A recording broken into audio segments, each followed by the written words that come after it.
Good evening and welcome back to the Imaginary Gallery. It's TJ, your host. Tonight I'll be giving you an analysis of the narcissistic creature's behavior in relation to its words. You know the phrase, actions speak louder than words. Well, that will apply here. Let's give an example. You're a woman. You've recently met this man who's just perfect. You've dated a lot of different men, and this one just seems like he's right in tune with you. Because maybe you're a little strange, you're a little different than the average chick. And most guys don't get you and flee before you can ever get started. But this one strangely seems deeply connected to you and seems to love everything about you. You feel great and you talk to this person on a regular basis. You're so impressed at how often it contacts you and how it's always interested in everything you're doing and what you're thinking about. And you just think this is such a vacation from what I'm used to. This person really cares about me. And then let's say you carry on this little affair, and several months later, you find out that when you first met this creature, he was married. Yes, he told you he was divorced, but you find out he was married. You maybe come across some paperwork, a divorce paper, and you note the date, and strangely that date is after you started your romance. And then you think, oh, that's terrible. This may make you angry at first. If you reveal to the creature you found out about this, it'll probably have a story already for it, because these creatures talk their way out of anything and everything. But maybe it tells you, oh, we've been apart for years. It just took that long for the paperwork to go through. Well, the lesson to learn here is this creature, when you met it, was, as far as you could tell, a single man who met a lady he likes. But now it's become more confusing because you're thinking to yourself, he could have told me he was still married and the divorce isn't over yet, and then I would have been ready for it. But I came across this paper and was shocked to think that he was married when we were together. We have to stop and analyze this whole situation, because you could sit this person down and say all this, and you'll be told, well, I was just so much in love with you, I didn't want anything to ruin it. I just told you I was already divorced, so nothing would interfere in my romance with you because you were perfect. Or something like that. It's very easy for words like that to get you to drop all of your questioning, to think, oh, isn't that sweet? Oh, okay. Because when you were beginning all this, you may have had a little piece in the back of your mind that thought, this is too good to be true, this is too fast. But it constantly seemed to prove you wrong. But now you're going back to that thought thinking, I knew something was strange. Well, that's going to open up your mind to all kinds of possibilities, like how many other girls was he pursuing while he was still married? Was he still living with her? Why wouldn't he just be up front? We talked about honesty and lies, and he swore he never lied. This is a pretty big one. This is showing you this creature's character, because it didn't want you to know it was still married. It could have been separated. That story could have been true, that their marriage had ended long ago and it just came through. The point is, though, it lied to you about it. And we'll get into more on that in a moment. Your mind may go back to instances when things seem strange, like when you wanted to get together with this person. Maybe it said, oh, I'll meet you at your place, or something like that, where you didn't go to its. Because very well it could have been still with that lady living, and you'd never know any better. And then I'll switch to another line we've covered before. When you're involved with such a creature, maybe it's someone with a crazy past, maybe even a recent crazy past, involving all kinds of, could be illegal activity or loose behavior. Whatever the case, maybe it had several ladies at once, but all of a sudden this love bomber's told you you're the one and it wants to be with you forever, and you can't help but think, but wait a minute, when I met you, you were dating 6 women. How am I different? They'll have an answer. The point is, you may bring to this creature's attention, like, wait, I don't feel comfortable with this. I know how you've lived up until now, and you'll get some kind of line such as, just because I was like that before doesn't mean I am now. I want to marry you, here's my ring.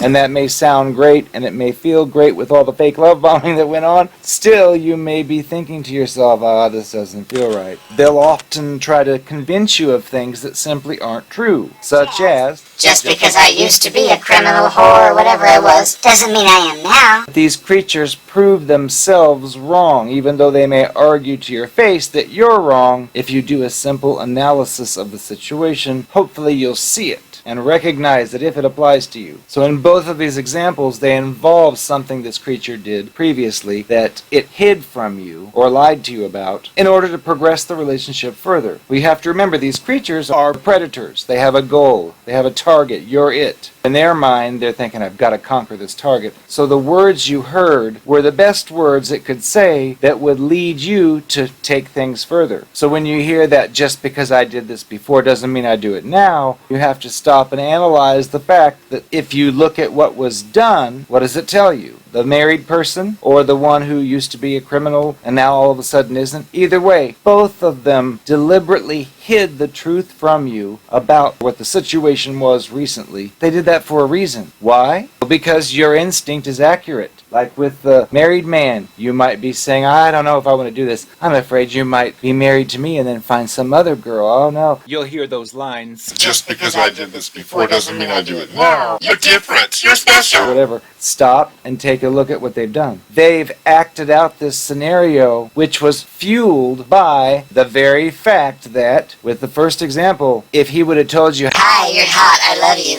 Oh, by the way, I'm still married. you probably would have said, good day, click, and hung up the phone. It couldn't have that. It had a goal. You were it. It changed reality, made it up, created the perfect scenario, which would be most likely to get you to go along with what it's trying to do, which is to pull you into its sickening spiderweb world. If it admitted... Oh, I'm a thief. I'm a whore. I'm a murderer. I plan to ruin your life and use you. I am the devil. It knows you might have run away. All of this indicates that their motivations for telling you the false information in order to get you further into the relationship, that they know. They know very well that things people did in the past, they tend to do in the present. And they're going to do in the future. But they can't tell any of that. That will not be very marketable for them. So they just simply alter reality and in the first case say, Oh, well, I was still married to you, but it was over. I just didn't want to tell you because I was afraid it might not give me a date with you. well, they manipulated you, like Dr. Fraudsy. I only told you that masks didn't work because I wanted to make sure there'd be enough for the healthcare workers. As if all healthcare workers shop at Walmart and Walgreens. Basically, the person's telling you, I lied to you. These examples, just because I used to be a criminal doesn't mean I am now, is very fishy, is very unlikely to be the case. Now, this is not to say it's not possible for maybe the marriage really was over long ago and maybe it really didn't want to complicate things. And maybe the criminal whore really had stopped being a whore, but it's kind of hard for it to convince you of that when you'd seen it probably beforehand, or you knew about it, or it was recent. But regardless, either way, these behaviors are motivated by the very concept that the best predictor of future behavior is past behavior. They know this. Their actions prove it. But this is where you have to look at the actions versus the words, because their words will say, Oh no, I wasn't involved. Oh, that's the past. I'm not like that anymore. Oh, I've changed. Oh, I don't do that stuff anymore. These creature examples were operating under the understanding that past behavior is the best predictor of future behavior. But yet when you try to discuss it with them, like the first one, you're concerned, oh, I'm afraid you'll do this to me. They'll have some kind of line to convince you it's not true. Typically, if it's one of these types of creatures, it is true. They're simply buying time with you. So they've told you these things. It's good to look out for these types of alterations of reality because it may tell you, Oh, it's not true that people do the same things they used to do. yet their very behavior indicates, oh yes they do. So they try to have it both ways. What makes this more difficult as well is in the beginning when these creatures mirror you, you think you're dealing with someone who's very similar to you. So times when you're apart and you're wondering what this person might be doing or might not be doing, you're using yourself as a reference because this creature's mirrored you so much you figure, well, I must have met someone who's just like me. But it's an act. So you're in your own little fantasy world thinking, oh, that time you were gone for 2 days and didn't call at all when you usually do every day and didn't tell me you were going somewhere or doing anything. Maybe you were involved in your church or with your family or something you may convince yourself of because that might be what you would do, but you'll be shocked later to find out that's not what the creature is doing. So remember, when they mirror you, they're not real. They're pretending to be like you, which leads you to believe they are like you, and then you speculate on their actions based on what you would do. Well, that's a big mistake with these these types of creatures. But they know that you're going to do it, so that's why they've done what they've done. And as I've stated before, if you've got some recent criminal horror that's saying, Oh, I've changed my ways. another thing that reinforces that message of the past behavior will predict future is if you just look at regular situations like loans. If you have a history of paying all your bills and you go to the bank and say, I'd like to take a loan out for $1 million, the bank representative looks at your history and sees everything's paid for years, well then you're a good credit risk. But imagine if someone with 6 bankruptcies in a row says, I'd like to borrow $1 million. the bank representative is going to laugh at them and say, no way. And imagine the person saying, Wait, please give me this $1 million. I know that my history is terrible, but that's the past. I'm not like that anymore. I've changed. and you think, really, when? Just 1 minute ago? They'll try to convince you of that false reality that, Oh, yes, I may have been that way all those years, but now I'm different. that's a tactic they're using to try to trick you. Because they know that's not true. They know that they're not going to make good on whatever deal they claim they want to have with you. But they say anything they think they need to say to get what they want from you. And sometimes you have to step outside of it and realize that, well, it sounds great and he's so nice and loving, but you also know this truth. Like your driving record. If you have 0 tickets and you apply for insurance, you're going to get a good rate. Why? Well, because you're a good risk, because you haven't wrecked. Now, if you wrecked 6 times in the last 6 months, and it was your fault, the insurance company will say, oh, your rate's going to be really high, you're high risk. Oh no, just because I used to drive that way doesn't mean I do now. And the answer is, oh, yes, you do.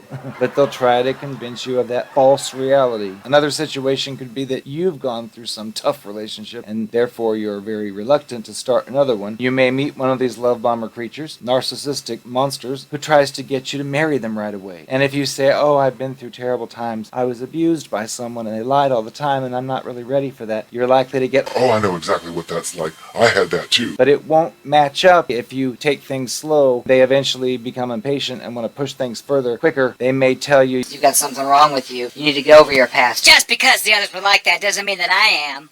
you may be tempted to go along with it, but your Just emotions because the may others not were allow like that it. doesn't mean that I They am. eventually turn the screws tighter. They'll go along with it at first. They'll act understanding, but then you'll wonder where that understanding went when they reach their point of pressuring. Like, Well, look, I know it's just you I'm seeing, and you're the one for me, but if you don't give me a marriage proposal in the next 5 days, I may marry someone else. now, if you analyze those words, it doesn't make a lot of sense. You may ask, well, who are you pursuing? Oh, no one. Creature will say. But you'll think, well, that doesn't make much sense either, because what are you going to do, just tomorrow run into your next spouse? No, that's a lie. They're playing a game. They're telling you, oh, I'm not looking for anyone else, but I'm just warning you. If you don't give me what I want, I might find someone who will, which is a threat. The truth is, they're already pursuing another one, usually. Maybe they want you because your car's bigger or your house is nicer than the other, so they're trying their options, but they'll never tell you any of this. You see, they're playing this game that you're not a part of. Even if you ask, are you playing a game? Are you balancing me along with 3 other people? Of course, even if they are, they'll say no, because they will not give up their real self, because again, they know that you would run the other way. But you'll find it strange that, oh, if you went through that type of relationship too, and you knew how horrible and how hard it was to recover from, then why are you giving me a deadline? What happened to that? Well, because it was fake.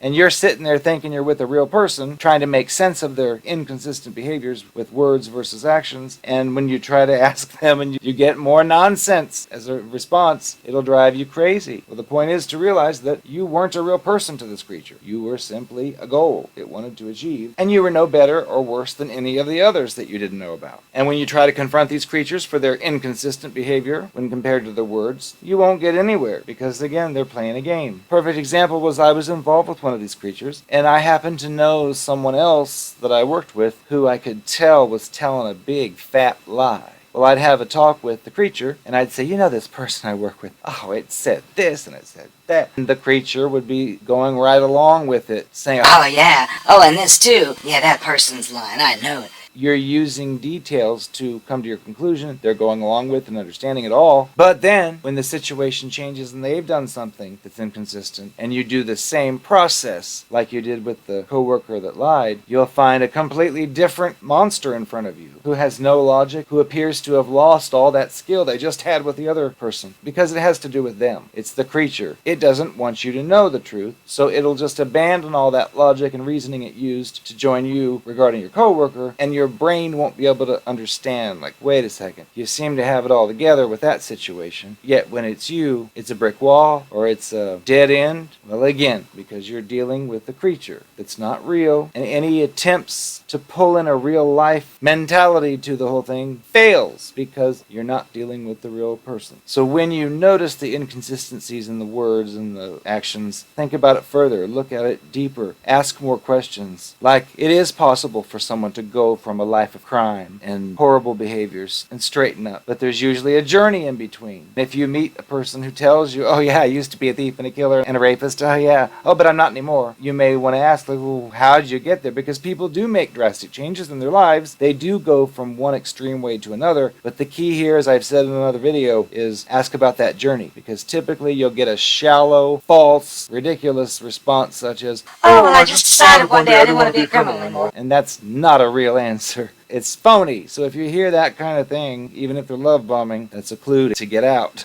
because you're dealing with a creature. Be aware of the shallow responses. Now, they could really have gone through a situation and maybe they just aren't ready to tell you. Well, time will tell if they ever do tell you. So in that case, I would just see it as a red flag and be on the lookout. But you've got to pay attention to these words and these actions. And even if you spell it out, like, wait a minute, I also found out that you started dating your previous wife while you were still dating a wife before that, and you did the same thing. That's a pattern. You do that all the time. They'll still try to talk you out of it. You have to learn to listen to your own inner voice and tell yourself, this person's full of it, because, again, the actions speak louder than words, and if they try to talk you out of believing that, even though they've lived it, it's time to get rid of it. You'll be much happier in the long run. I am the one. I am the only Narcopath that you'll ever have. Since I'm giving confessions, I might as well tell you. The question was, tell me. I know what the question was. Talk about what we discussed earlier. Just let me do this. You probably wondered, why did I even bother? Why did I want to be with you and tell you all that stuff about marriage and love and forever? If I was gonna be a slut and a hoe and mess around all the time behind your back, sometimes even in our bed. That's right, I did. You're sick. Talk about why you would do that. It just happened. I'm not a terrible person. Yes, you are. Maybe I am. The reason why I wanted all that from you was because I needed a place. Like, I needed an anchor. I needed a place I could stay and call my home. Because I knew with your work schedule and with my tastes, I could accommodate all. And you need not know about what I'm doing when you're not around. I needed you as a home base. So I'd tell other people when I'd see them in public, if they happened to have seen us together. And I'd say, oh, we're friends. We have an open relationship. They always believed it. And so I'd carry on. I couldn't dare tell you any of this. And you weren't supposed to know. It was supposed to be a compartment. Is that what you call it? Compartment? Yes, compartmentalization. Well, yes, a special compartment is sealed. As far as you were concerned, I was your one and only love. When your back was turned, well, I was 10 or 20 other people's love, but you did not need to know any of that, you see? That's how it works. Now, by chance, if you had had 10 or 12 other chicks behind my back, well, that would be cause for a war. But I think you were too sweet and too nice, so I got to have all the fun. It's only when you started getting nosy and checking up on me and having other people check up and see me naked in places, my thighs wide open nude. I'll never forget that time they brought you with them and showed you me with my thighs wide open. I tried to deny it and say it was someone else, but there was no fooling you, so yes, that's the reason why. I know it crossed your mind. Just why would I do that and tell you I loved you forever and I was just gonna be a hoe? Well, honey, that's why. Because you had the basics. You had the house and the car and the money that you spent on me. So I convinced you I was your one and only. But once you started seeing through that, the money dried up and I said, I'm out of here. I'm not dealing with that stuff. If you're not going to take care of me, then I'm out. And I'll find someone else who will. And I'll do the same thing again. I make sure they have a schedule that I can work with, if you know what I mean. And I'll just tell them, I was sleeping all afternoon. I was sleeping alright, but not alone. Okay, I think that's enough. What, you wanted me to tell the truth? Well, there it is.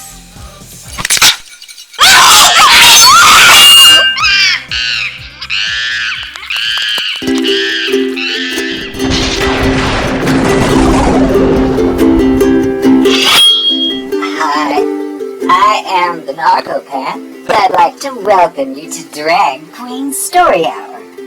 I ain't no drag queen, by the way. I'm a real chick, but don't tell me that. Today we're going to read a book entitled Everyone Poops. This should be right up your alley. It's written by Taro Gomi. Everyone poops.